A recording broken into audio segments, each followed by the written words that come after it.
Hi, welcome. My name's Mirja Pitkin. I'm a personal trainer. I have been for over 15 years.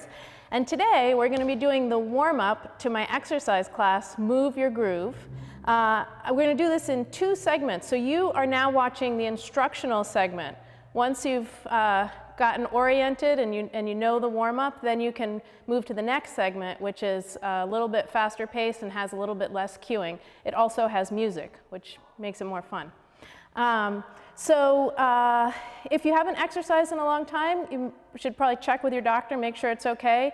One thing you could do is Google a PAR-Q, P-A-R-Q, and it'll just give you a little list of questions, and if you answer yes to all of them, you're good to go. If you have no to one of them, then you definitely should check with your doctor before exercising. And this warm-up is about 15 minutes long, a little bit longer with this introduction, and I hope you enjoy it. So the first thing we're going to do is, you don't need a yoga mat for this, but anything that you can put behind your knees that's going to not completely flatten. And this is an exercise just to warm up the knees, and all you do, it's very simple, you press into your yoga mat or whatever it is, and then release. Keep your head resting down. I was just lifting my head because I was pointing. Press and release. Be sure your heels stay attached to the floor, and you want to be pressing hard enough that you start to feel your hips lifting up off the floor. Use your abdominals to counteract that. And just keep going. Press and release. This exercise trains the muscles that cross the knee to what's called co-contract. The muscles in the front and the back both contract, and that provides muscular bracing for your knee, which is really beneficial. It's a deceptively simple exercise. I have been giving this to people who've had knee problems for years, and it's amazing how many people stop having knee pain just doing this very simple thing. You want to work up to sets of as much as 2 to 3 minutes. You want to release completely in between, so you're releasing the muscles and then really getting that co-contraction going. And then you want to do more than one version. You want to do lying down so your hips are straight, also seated. You can use your hands to hold you up, or if you're comfortable sitting like this, if you want to use some back support, that's fine. Exact same thing here. You're pressing and releasing. Heels stay attached to the floor. Press and release. Another thing that this exercise does is that it can pump away swelling if you have any swelling in your knee. And knee swelling, you have to have quite a bit for it to actually be visible. So it's, if you have trouble with your knee, it is possible that there is swelling that you can't see. And paradoxically enough, when you have swelling, that actually cues the muscles to release, so then you have less muscular support across the knee. So it's a really good thing to try and get rid of it if you can. So just keep press and release. If one knee is more of a problem than the other, you can also use your other leg to provide resistance. So now I'm pressing my knee down and I'm pressing up into my other foot. I'm still not letting my heel come up, but this knee for me sometimes twinges a little, so I like to do a little bit extra for this side. And then I go back to just doing both. Press and release. And it seems like so little, so easy to do when you're watching TV, whatever. If you have knee trouble, do this on a daily basis. And I can't guarantee that it'll help, but it is almost certain to make a difference. So next, we're going to do PNF patterns. That's proprioceptive neuromuscular facilitation patterns. And these are some great, this is some great stuff. So first thing you want to do, and you can hold on to something for balance if you like, but work up to just standing independently. So first, imagine a barbershop pole. Your thigh is a barbershop pole. It's spinning from the inside out. Then you're going to cross the midline and then take it wide and back. If you're fine with this, if you can still feel that stability in your standing leg, then you're going to cross the midline, turn in, go to the back, and turn out, and come front. If you're fine with this and you want to take it to the next level, you're going to grab with your big toe and pull and turn out and press across. We're going to do 3 more on this side. Grab and pull and press across. Grab and pull and press across, and other side. So now we're standing on the other leg. Once again, imagining this barbershop pull, so it's spinning like this. You just want to imagine that this is happening in your thigh. That helps to stabilize for your knee. Come across the midline, widen back. Across the midline, turn in, and turn out to come front. If you're fine with that, you're going to grab with your toes and pull, and turn out and press with your heel. Grab and pull, and turn out, press with your heel. 2 more, grab and pull, and press, and last one.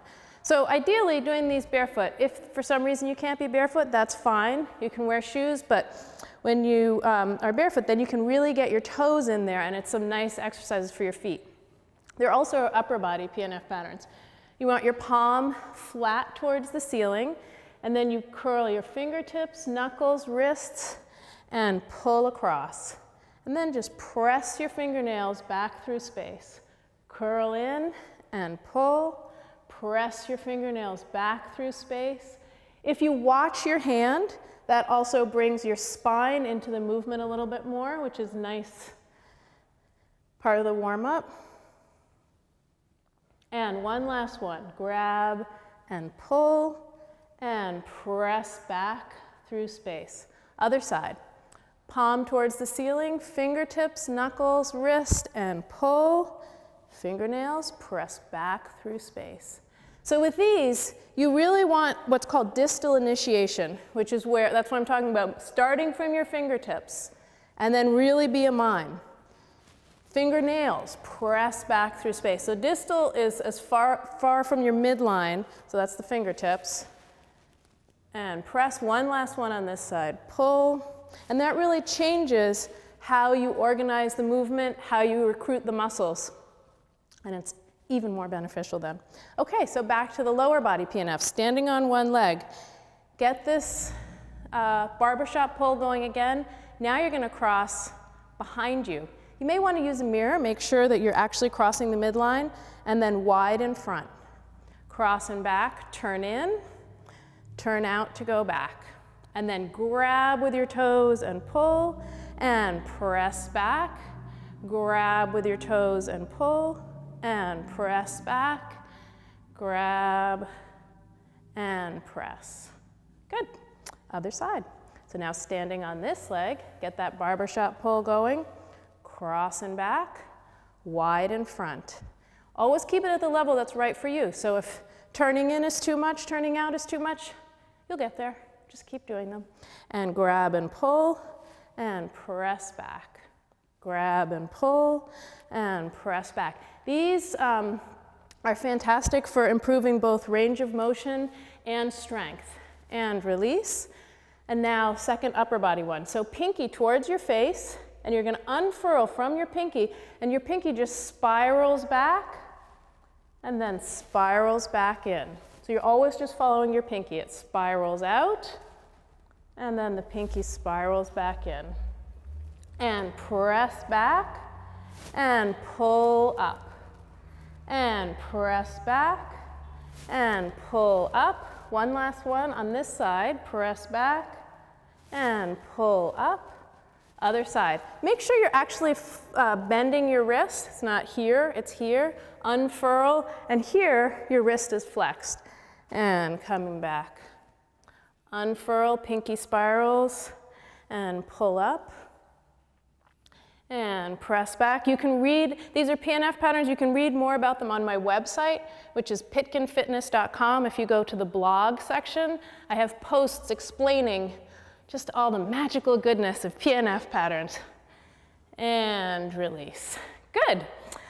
Okay, so now, moving on to the next portion, just some nice shoulder circles. Big, feeling your shoulder blades moving on your back, and reverse. Nice deep breaths.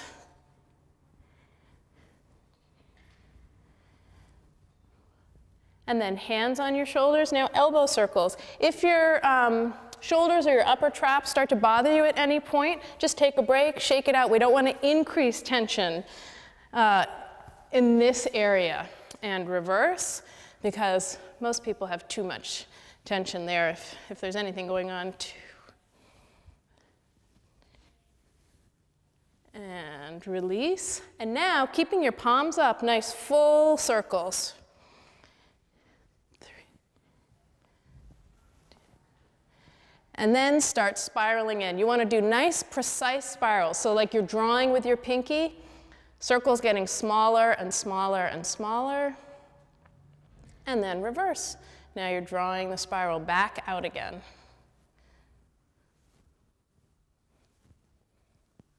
And coming to full circles, 4 and 3. Remember the back of the circle, that's the hard part. And last one. Good. And then just some nice, easy twists. So you're just going to shift your weight side to side, look behind you. Nice deep breaths.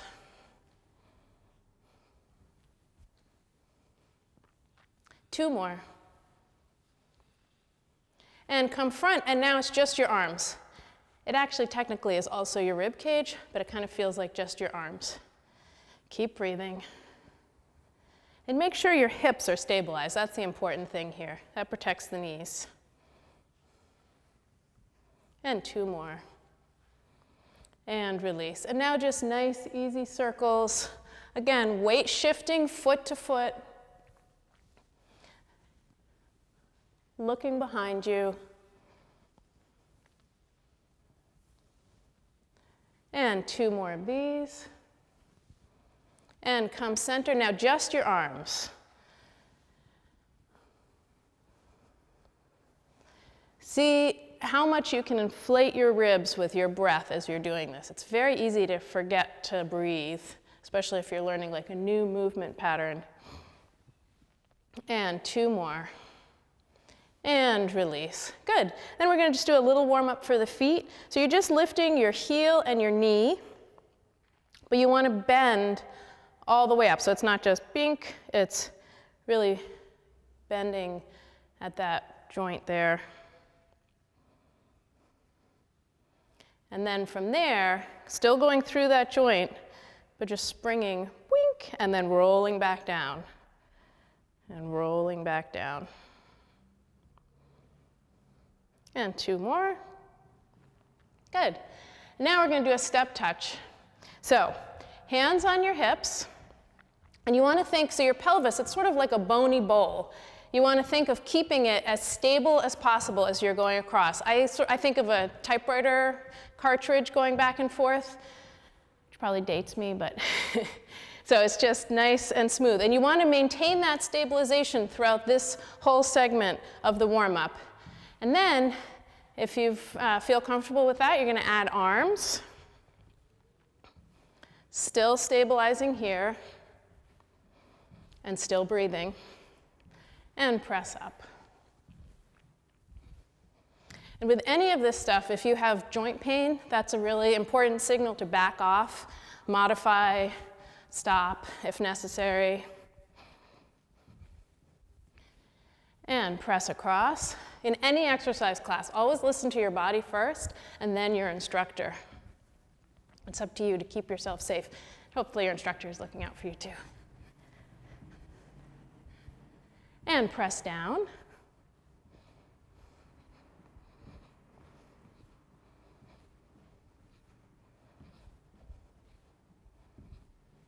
And tap front. So here, keep that stabilization. And you want to think of your knee that's bending is just floating out over your third toe. So it's not dipping in, it's just going out straight. And when you bend, that pelvic bowl tilts a little bit forward. And then you can add arms. And then to the side. Same thing. That bending knee is just floating straight out. It's not dipping in, it's not dipping out. Tracking as straight as possible. Look down, use a mirror to check.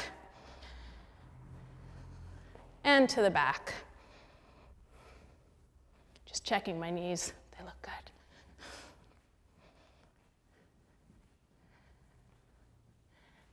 And then just stabilizing, tap back. So now your knee just stays bent, pelvic bowl staying in one spot. And knee up. So here you only want to bring your knee as high up as you can without letting that pelvic bowl tilt to the back. It's not this, it's just the leg moving within the socket.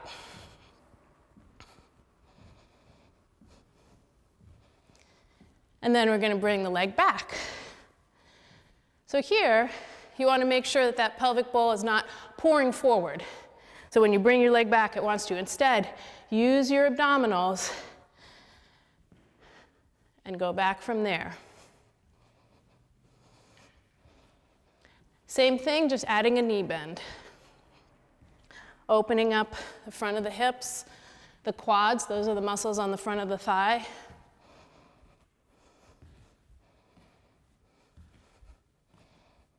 Getting the whole body moving in all different directions.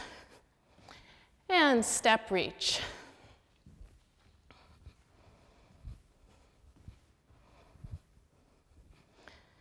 So don't forget to keep stabilizing that pelvic bowl. The intention with which that you move completely changes how you recruit your muscles. So that's why paying attention and keeping these different focuses really affects what this warm-up is doing for you. And press across, just right to the midline. Bap, bap.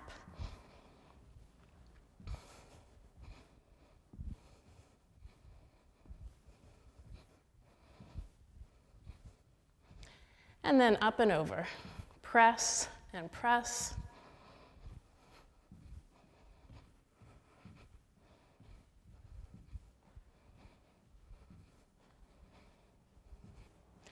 And release. Good. Okay, so now you want to grab your yoga mat. If you don't have a yoga mat, you could even use, well, a phone book would be a little narrow, but a pillow, you just want a little lift under your heels. So I'm folding my yoga mat into 8s, and then I'm putting my heels on the mat, balls of my feet on the floor. Get ready to jump and come up. Get ready to jump and come up. So this is basically a squat, but again, you're shifting your intention, preparing to jump and come up. Prepare to jump and come up. Make sure that you're really keeping the weight in your heels. And each time, prepare to jump. Imagine, really, you're getting ready, oh, and then you don't. But each time, you're prepping for that jump. 4 more.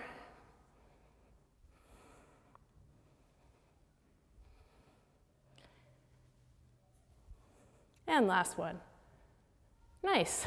And now 15 push-ups. So you can do wall push-ups, or you can do modified push-ups. If you're doing wall push-ups, be sure that you lift your weight onto the balls of your feet, and your hands are lower than shoulder height, and when you bend, your arms come to perpendicular to the wall. For modified push-ups, use your padding. Be kind to your knees always. So then you're just going to come straight, exhale on the way up. Keeping your hips and your shoulders moving at the same pace. Remembering to breathe. And when you're done, press back. I didn't do 15 because I asked you to do 15 before I started. And just 3 breaths here. Some people, child's pose is most comfortable with their arms reaching forward. For some people, it's more comfortable here. For some people, it's more comfortable like this. Whatever is most comfortable for you, but nice, full 3 breaths. And then back to the jump prep. Now, if these feel relatively easy for you, you can add an almost jump. And you're decelerating and pausing at the bottom.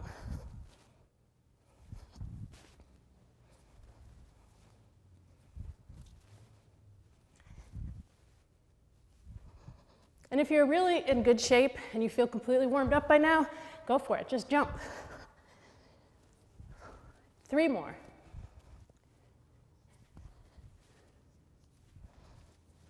Nice. Okay, 15 more push-ups, and then you're done. That's the warm-up. So, coming to a plank position, exhale up.